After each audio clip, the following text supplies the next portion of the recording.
শুভেচ্ছা সকলকে আজকের আলোচনা শোনার জন্য। বাংলাদেশ সহ ওয়ার্ল্ডের অনেকগুলা দেশের, ইউরোপ এবং বাংলাদেশ সহ ভারত, পাকিস্তান, কম্বোডিয়া এবং চায়না ওপরে মার্কিন যুক্তরাষ্ট্রের সবচেয়েতে এই সময়কার ক্ষমতাধর যিনি রাষ্ট্রপ্রধান ডোনাল্ড ট্রাম্প, তিনি ট্যারিফ চাপিয়ে দিয়েছেন, অর্থাৎ যে পার্সেন্টেজ ছিল সেখান থেকে হাই করেছেন। আবারও তিনি এটাকে স্থগিত করেছেন 90 দিনের জন্য, তবে 10% রেখেই তিনি এটা করেছেন। সবচেয়ে বড় যে ঘটনাটি ঘটে যাচ্ছে সেটি হচ্ছে অর্থনৈতিকভাবে চায়নার সাথে যে যুদ্ধ হচ্ছে আমেরিকার, সেই যুদ্ধে মূলত কে জিতবে কে হারবে সেটা হচ্ছে প্রশ্ন।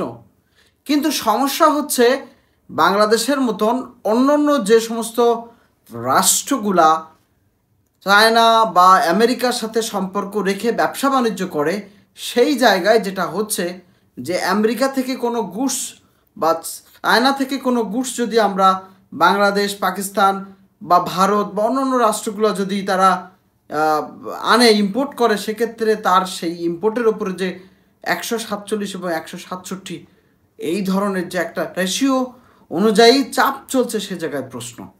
সংবাদ মাধ্যমগুলোতে আসছে ভারত এ জায়গায় তারা আমেরিকার সাথে নেগোশিয়েট করছে কতটা কমানো যায়, কিন্তু বাংলাদেশের অন্তর্বর্তীকালীন সরকারের প্রধান উপদেষ্টা ডক্টর মোহাম্মদ ইউনূস তিনিও ডোনাল্ড ট্রাম্পের কাছে একটি চিঠি লিখেছেন যে বাংলাদেশ আমেরিকার সাথে বন্ধুত্বপূর্ণ সম্পর্ক এবং বাংলাদেশের গার্মেন্টস সেক্টর খুব গুরুত্বপূর্ণ, যেটি আমেরিকার বেস্ট, অর্থাৎ আমেরিকাতে তার অনেক শতাংশ গার্মেন্টস সেক্টরের রপ্তানি হয়ে থাকে। সে জায়গায় বাংলাদেশের বড় একটি আর্নিংয়ের জায়গা।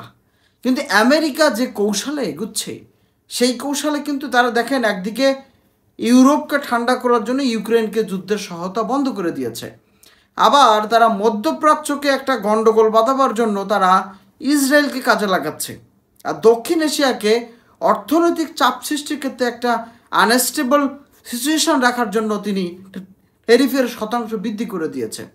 তো এই পরিস্থিতিতে আমরা সংবাদ মাধ্যমগুলোতে যেটা জানতে পারছি গত কয়েকদিনের সংবাদ মাধ্যমগুলোতে, সেটি হচ্ছে বাংলাদেশের যে প্রসিদ্ধ যে গার্মেন্টসের যে রপ্তানিকারকগুলো আছে তারা কিন্তু অলরেডি তারা ডিসকাউন্টের অফার করা শুরু করেছে।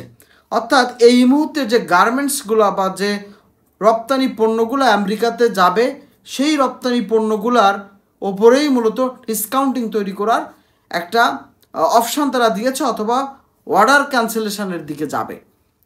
এই পরিস্থিতিতে আমাদের এই অঞ্চলে সবচেয়ে সুবিধাজনক অবস্থানের দিকে যাচ্ছে চায়না এবং রাশিয়া।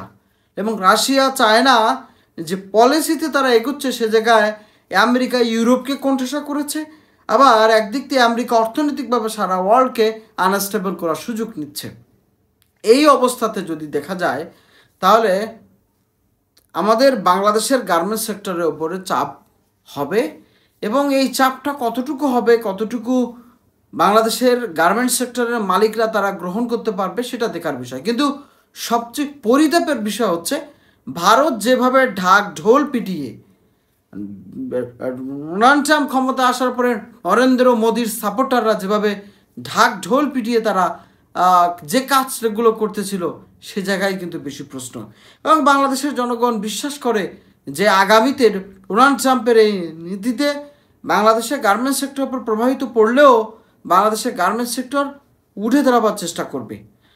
মার্কিন যুক্তরাষ্ট্র ভারতের সাথে কী ধরনের আচরণ করবে, কোন পরিস্থিতিতে আচরণ করবে, সেটা বাংলাদেশিদের দেখার ব্যাপার না, কিন্তু ভারত এটাকে কীভাবে কাজ করবে সেটা দেখার বিষয়। কারণ ভারতের আশেপাশের রাষ্ট্রগুলো ভারতের ইতিমধ্যে শত্রু হিসাবে গিয়েছে। বাংলাদেশ বন্ধুত্বপূর্ণ সম্পর্ক থাকলেও বাংলাদেশের জন্য এক ধরনের শত্রুতাপূর্ণ আচরণ শুরু করেছে। আবার অন্যদিক পাকিস্তান, চায়না, তো এই জায়গায় ভারত কোণঠাসা হবে। এবং ভারতের যে 25% যে ট্যারিফ দেওয়া হয়েছে, সেক্ষেত্রে ভারতীয় বংশোদ্ভূত যারা আছেন বা ভারতের বিজনেসম্যান যারা আছে তাদের জন্য সমস্যা হতে পারে।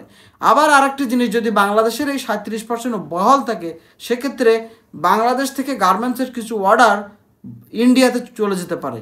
এই দুইটি জায়গাকে যদি আমরা এক করি, তাহলে ডোনাল্ড ট্রাম্পের এই অর্থনৈতিক যুদ্ধ দক্ষিণ এশিয়ার রাজনীতিতে চরম সংকট ফেলবে এবং অর্থনীতিতে চরম সংকটের মধ্যে পড়বে।